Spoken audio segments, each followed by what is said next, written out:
हर कोई जानता नहीं है। और इस जहां शाश्वत सुख है, जहां सच्चा सुख है, जे मुक्ति सुखम नर को भी साधम, कोई मिलने जीव को ही। सच्चे सुख की, मुक्ति के सुख की क्या लगती है? चाह लगती है। हर कोई सुख चाहता है ना? बोलो भगवान, सुख चाहिए। क्या चाहिए? यदि सुख चाहिए तो किसको चाहिए ना? किसको चाहिए?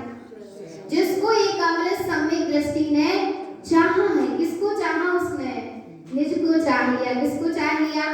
अपने निज स्वभाव को, जो सुख का सागर है, महासागर है, सुख का सिंधु है, जो सुख से भरा हुआ है, ऐसे किसको चाह लिया उसने? अपने ही चैतन्य स्वभाव को। अहो ऐसा सुख से भरा हुआ लबालब मेरा स्वभाव है, पर सुख की एक बूंद भी नहीं मिल रही, एक अंश भी सुख का स्वाद नहीं आ पा रहा। क्यों नहीं आ पा रहा? क्योंकि एक तो पर में सुख मान रहा, और दूसरी चीज भगवान आत्मा निरंतर दुखी हो रहा है। क्या हो रहा है स्वभाव से सुखमय, पर दुखी हो रहा है। तो सुखमय स्वभाव की क्या हो रही है? विराधना हो रही है। किसकी? अपने सुखमय स्वभाव की विराधना हो रही, क्योंकि स्वभाव से सुखमय है। और ऐसे सुखमय स्वभाव को भूलकर पर में सुख मानना, संसार शरीर विषय भोगों में सुख मानना, एक तो अपने शाश्वत सुख की क्या है? विराधना है। और उस विराधना का फल ये है कि भगवान आत्मा एक समय का भी सुख अनुभूति में नहीं आ पा रहा। पर क्या फिर सुख से खाली हो गया?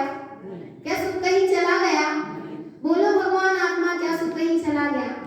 सुख कहीं गया नहीं है, सुख बढ़ ही रहा है, अनुभूति में सुख आ ही रहा है। पर जी जीव ऐसे सुख को नहीं देख रहा, ऐसी सुखमय सत्ता की अनुभूति नहीं कर रहा, क्योंकि पर में सुख मान रहा। किसमें सुख मान रहा? वह अमृत सम्यक दृष्टि सुखी हो गया, नंदमय हो गया, और अब आनंद की उपलब्धि करने के लिए उसने 11 प्रतिमाओं को क्या किया है? धारण किया। आनंद में हो गया है। कहां से आया वो आनंद? कहां से आया? स्वभाव से, जिसमें परमानंद भरा है, जिसमें सुख भरा है। ऐसे स्वयं के स्वभाव का जहां श्रद्धा हुआ, वहां आनंद दशा प्रकट हो गई, और जहां ऐसे वहां सम्यक्त्व चरण प्रकट हो गया, और जहां उपयोग अपने में सिमटने लगा, वहां संयमा चरण प्रकट हो गया। संयमा चरण अर्थात 11 प्रतिमाएं क्या हो गई? उत्पन्न हो गई। किस लिए 11 प्रतिमाओं को धारण किया? देखो, अमृत सम्यक दृष्टि है, सत्ता है, अर्थात जागृत हो गया है। वह अमृत सम्यक दृष्टि क्या हो गया? जागृत हो गया। उपयोग जागृत हो गया। अभी तक सो रहा था मिथ्यात्व की गोद में, अब सो रहा है, उठ गया है, और सम्यक्त का प्रकाश जिसके जग गया है, और जिसके लिए वो जगा था, अब उसके लिए चल पड़ा है। किसके लिए जगा था? स्वभाव के लिए जगा था ना, स्वयं के लिए जगा था ना।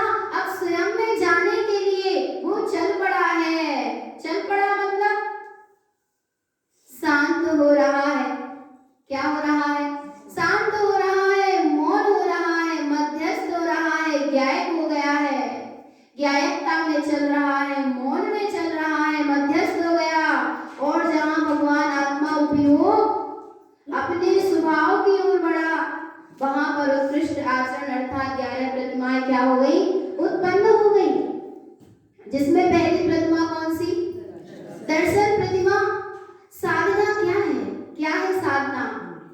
उपयोग का अपने स्वभाव के साध्य के पास आते जाना। जितना जितना नजदीक आता जा रहा है, उतनी उतनी क्या बढ़ती चली जा रही है? साधना बढ़ती चली जा रही है। उठा स्वावृत सम्यक दृष्टि, जागृत हो गया स्वावृत सम्यक दृष्टि, चल पड़ा सो प्रतिमाधारी श्रावक, और जिसके लिए चला था अब उसमें ठहर गया सो महाव्रत दशा है भगवान। तो चलो, किसमें चले? जिसमें चलने की आवश्यकता नहीं है। ऐसे अचल स्वभाव में क्या करें? चले। अर्थात अचल में अचल हो जाने का नाम ही तो चलना है। अचल में क्या हो जाना? अचल स्वभाव में उपयोग अचल हो जाए, उसका नाम ही चलना है। तो दर्शन प्रतिमा क्या थी भगवान?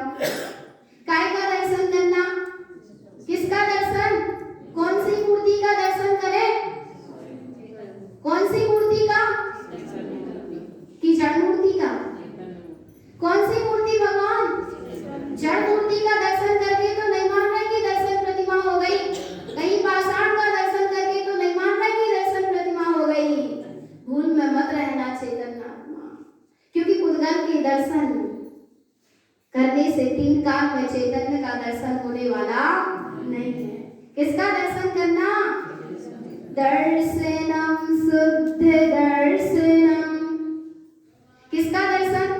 मय मूर्ति ममिलम ध्रुवम। दर्शन ही करना है तो किसका करो भगवान?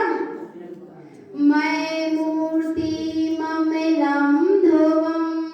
मय मूर्ति ममिलम ध्रुवम, जो ममल है, जो शाश्वत है, ऐसी मय कौन है वो? मैं अर्थात मैं स्वयं ही हूँ। ऐसी मूर्ति का, ऐसी ममल रूप शाश्वत चैतन्य मूर्ति का दर्शन हो जाने का नाम ही दर्शन प्रतिभा है। और दर्शन वर्तते लगना। ममिलमे ममले वन्नम। क्या होता है भगवान? जहाँ ऐसी ममल रूप शाश्वत मूर्ति का दर्शन हुआ तो फिर क्या हो रहा है? ममिलमे ममले वन्नम। ममल ही ममल दृष्टि में उत्पन्न हो रहा है। जहाँ ममल की दृष्टि है वहाँ ममल उत्पन्न होगा, और जहाँ मल की दृष्टि है वहाँ क्या उत्पन्न होगा? मलि मलम चमल वन्नम। जैसा कारण वैसा कार्य। मन कारण है तो मन की उत्पत्ति उसका क्या है? कार्य है। और ममल जहाँ कारण है तो ममल की उत्पत्ति ही उसका कार्य है। तो क्या करना है भगवान? क्या ठीक रहेगा? बोलो चैतन्य क्या ठीक है? क्या ग्रहण करोगे? क्या ग्रहण करोगे? बोलो चैतन्य। हाँ, ग्रहण करने योग्य एकमात्र अपना ही मल स्वभाव है। द्रव्य संग्रह में आचार्य नेमिचंद्र ने गाथा दी। संशय विमोहे विभ्रम विवर्ज्यो अपापर स्वरूपम। संशय विभ्रम विमोह रहित, संशय विभ्रम विमोह रहित अपापर स्वरूपम। किसका भगवान? अपना अपा अर्थात आत्मा का, पर अर्थात समस्त पर द्रव्य का सत्स्वरूप जान लेना। क्या जान लेना? जहाँ सत्स्वरूप जान लिया, सच्चा श्रद्धान हो गया, वहां पर ममल सत्ता उत्पन्न होती है। ज्ञान क्या हो जाता है? ज्ञान सम्यक ज्ञान हो जाता है। ऐसी दशा होती है। और देखो भगवान आत्मा जहाँ ऐसा ममल स्वभाव दृष्टि में आ जाता है वहां मल से दृष्टि हट जाती है। कौन कौन से है मल? किसको कहते हैं? क्या है मल? मल अर्थात त्यागने के बाद जिसको देखा भी जाता नहीं, उसका नाम क्या है? मल। 25 मल दोष जिनको त्यागने के बाद दृष्टि देने योग्य नहीं है, जो त्यागने योग्य ही है, उसका नाम मल है। यहाँ पर सद्गुरु मल का परिचय करा रहे, ममल का परिचय भी करा रहे और मल का भी क्या करा रहे? परिचय करा रहे। क्योंकि जीव भटक रहा है, मन को ग्रहण करके मानता है कि मैंने ममल का काम कर लिया। क्या संभव है? बोलो भगवान। मल क्या क्या होते हैं? अब यहाँ पर 25 मल दोष का स्वरूप चलेगा। गाथा क्रमांक 383। मूढ़े त्रयमेव पादन्ते लोके मूढ़ं न तिष्ठते जेतानि मूढ़े दृष्टिचा तेतानि दृष्टि न दीयते। मूढ़ त्रयम् उत्पादन्ते। 3 मूढ़ता। कितनी मूढ़ता भगवान? 3 मूढ़ता, जिसमें सबसे पहली है लोभ मूढ़ता। ज्ञानी सम्यक दृष्टि किसको नहीं देखता? लोके मूढ़ं न तिष्ठन्ते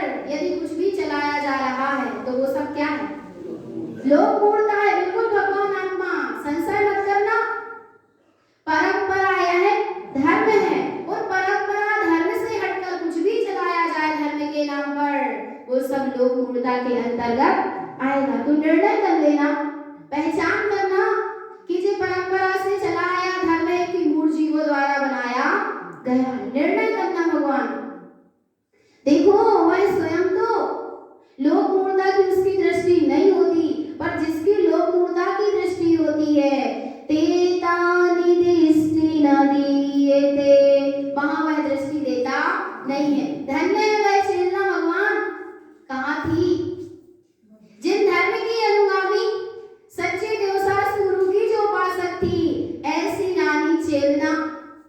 भगवान रानी नहीं थी, राजकुमारी थी, और जिन धर्म की अनुगामी थी, सत्य धर्म को मानने वाली थी, और संकल्प था कि मैं जिन शादी विवाह करूंगी तो जिन धर्मी के ही साथ करूंगी, विधर्मी के साथ विवाह नहीं करूंगी। देखो भगवान आत्मा स्वयं भी जिन धर्म में लड़ रहो, और धन वैभव के पीछे, ठाट बाट के पीछे विधर्मियों को अपनी बेटियां मत दे देना। आज जीव क्या कर रहे हैं, धन वैभव के बाहर के ठाट बाट को देखकर अपनी बेटियों को देते चले जा रहे, विचार नहीं कर रहे कि दुर्गति पे पटक रहे। भगवान सुनना, कुएं में पटक देना अच्छा है, पर अधर्मी कुधर्मी को अपनी बेटी दे देना अच्छा नहीं। हम नहीं कह रहे, एक कथानक सुनाते हैं तुमको।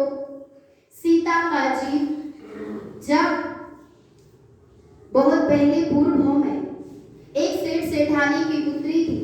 सेठ बहुत धन वैभव के धनी थे, अपार धन था। सेठ और सेठानी और वह पुत्री बड़ी प्यारी थी, सुंदर थी, और राजा विधर्मी था और उस पर क्या हो गया, मोहित हो गया, और संदेश भिजवाया कि हम आपकी बेटी के साथ क्या करना चाहते हैं, विवाह करना चाहते हैं। और जैसे ही सेठ ने सुना, सेठ का हृदय तो क्या हो गया, दुखी हो गया अति। वह कहने लगा, विधर्मी को अपनी बेटी कैसे दे सकता हूँ, जो जिन धर्म के विरुद्ध है, जिन शासन के विरुद्ध चलने वाला है, सत्य व्यसनी है। उसने सोचा, सेठ ने सोचा कि परीक्षा लेकर देखा जाए। परीक्षा क्या करी जाए, परीक्षा ली जाए किसकी, बेटी की और माँ की। और गए सेठानी के पास, कहने लगे राजा का संदेश आया है बेटी के लिए, वह अपनी बेटी के साथ वर्ण करना चाहते हैं। बहुत अच्छा है, हमारा भी खूब स्वागत होगा, हम राजा के क्या बन जाएंगे, संधि जो भी होती है व्यवस्था वो बन जाएंगे। उन्होंने कहा ऐसा सब, और भगवान आत्मा इधर माँ कहने लगी, कुएं में पटक देना, पर एक विधर्मी को अपनी बेटी मत दे। पहुंचे बेटी के पास, बेटी से कहने लगे, बड़ा अच्छा संबंध आया है, राजा ने तुझको पसंद किया है, तेरे से विवाह करना चाहता है। तब वह कहने लगी, पिताजी हमको ऐसा वर नहीं चाहिए, मैं तो जिन धर्मी को ही ग्रहण करूंगी, यदि करूंगी तो विधर्मी को ग्रहण नहीं करूंगी। और भगवान आत्मा रातों रात सारे धन वैभव को छोड़कर अपनी पुत्री को लेकर, दोनों पिता और माँ रातों रात क्या हो गए, निकल गए, चले गए, पर उन्हें स्वीकार नहीं किया। क्या नहीं किया, स्वीकार नहीं किया। धन्य है वो रानी चेतना, धन्य है वे जीव भगवान आत्मा। विचार करो सत्य की कितनी दृढ़ता, जेतानी पूर्ण दृष्टि जा, विवाह हो गया छल के, छल से क्या हो गया, विवाह हो गया। राजा श्रेणी की क्या बन गई, पत्नी बन गई रानी चेतना, छल से विवाह हो गया। पर फिर भी रानी चेतना ने जिन धर्म को नहीं छोड़ा। जब वो यहाँ आई, उन्होंने देखा इधर तो बौद्ध धर्म का ही सब में क्या है, वर्चस्व है, ये सब तो अधर्म की अनुगामी है, मैं कहाँ गई, मैं कहाँ उलझ गई। और उन्होंने भोजन ग्रहण नहीं किया, आहार ग्रहण नहीं किया, रोती रही, उदास बैठी रही, जब तक राजा श्रेणिक ने ये नहीं कह दिया कि तुम अपने जिन धर्म को मानने में स्वतंत्र हो, तब तक भोजन ग्रहण नहीं किया। और जेतानी दृष्टि न दिए थे, राजा श्रेणिक की मिथ्यामय दृष्टि थी, पर तेतानी दृष्टि न दिए थे। रानी चेतना ने अपनी दृष्टि वहां नहीं दी, पत्नी धर्म निभाती रही, पर भगवान आत्मा धर्म और सिद्धांत से समझौता नहीं किया। और जीव यहाँ जरा जरा में भटक जाता है, क्या कर लेता है, जरा जरा में भटक जाता है। याद करो ना भगवान, उनको याद करके रोम रोम रोमांचित हो जाता है कि धन्य है, इतने विपरीत संयोग में रहने पर भी उनने धर्म को नहीं छोड़ा। धर्म को मत छोड़ो भगवान, किसको मत छोड़ो, धर्म को मत छोड़ो, सत्य को मत छोड़ो। यदि सत्य को छोड़ दिया तो जीते हुए भी मरे के समान जैसी दशा है। और जो सत्य के साथ मर गया वो मरता नहीं है, सदा जयवंत है। इसलिए किसके साथ जियो? सत्य के साथ जियो, मन में मत भटको। लोक मूर्ता मन है, देव मूर्ता मन है, और पाखंड मूर्ता भी क्या है? मन है। और मन को निहार रहा है जी। फिर दशा क्या होगी बोलो चेतन? क्या दशा करनी है अपनी? विचार करो ना, कहाँ जा रही है परिणति, कहाँ जा रही है धारा। अब देखो आगे कह रही है, लोके मूढ़म देवी मूढ़म च अनर्थम अचेत देस्ते तीर्थते शुद्ध देस्ति च शुद्ध सम्यक् तेरतो सदा। लोक मूढ़म च देव मूढ़म च, नियम से जो लोक मूढ़ता में रत है वह देव मूढ़ता में भी रत है। किसमें रत है? जो लोक मूढ़ता में रत है नियम से वो देव मूढ़ता में रत है। इसलिए पहले लोक मूढ़ता का त्याग कर देना। जिन्वयनम सत दहिनम, जिन्हें परमात्मा के वचनों के अलावा किसी की बात पर श्रद्धा मत करना। और जो जिन्हें परमात्मा की वाणी को धारण करके जीव का त्यों बताने वाले हैं उनकी बात सुनना। पर वे किसकी सुना रहे हैं? जिनेंद्र की सुना रहे, सो उस बात पर श्रद्धा करना। मनगढ़ंत तो सुनाए और कोई भी हो जाए, पर बात पर श्रद्धा मत कर। जो जिन्हों को जैसा का तैसा बता रहे हैं वे तो मोक्ष मार्ग वैसे जैसे कि जैसा मोक्ष मार्ग वैसा चल रहे हो, वैसा का वैसा वस्तु स्वरूप बता रहे। वे सच्चे उनकी वाणी सुनना, हट कहीं भटक मत जा। लोक मूढ़म, लोगों की देखा देखी करता है जो जीव, नियम से वो देव मूढ़ता में रत रहता है, नियम से रहेगा। और जो जिनेंद्र परमात्मा के वचनों का श्रद्धान करता है ऐसा जीव लोक मूढ़ता से रहित हो गया, तो उसके नियम से देव मूढ़ता का भी त्याग है। और देव मूढ़ता क्या है? अनर्थम अचेत दिष्टन्ते। भगवान आत्मा अदेव कैसे हैं? और देव, जो देव है नहीं पर फिर भी उनको देव मानना। जो अनर्थ है, अचेतन है, जिनमें चेतन बना ही नहीं है, जो चेतन है ही नहीं, जो क्या नहीं है? परमानंद सहाऊ। अहो चेतन तो परमानंद स्वभाव वाला है, तो जरा सा आनंद खोजना उसमें। यदि मिल जाए तो हमारे पास लेकर आना। किसके पास लेकर आना?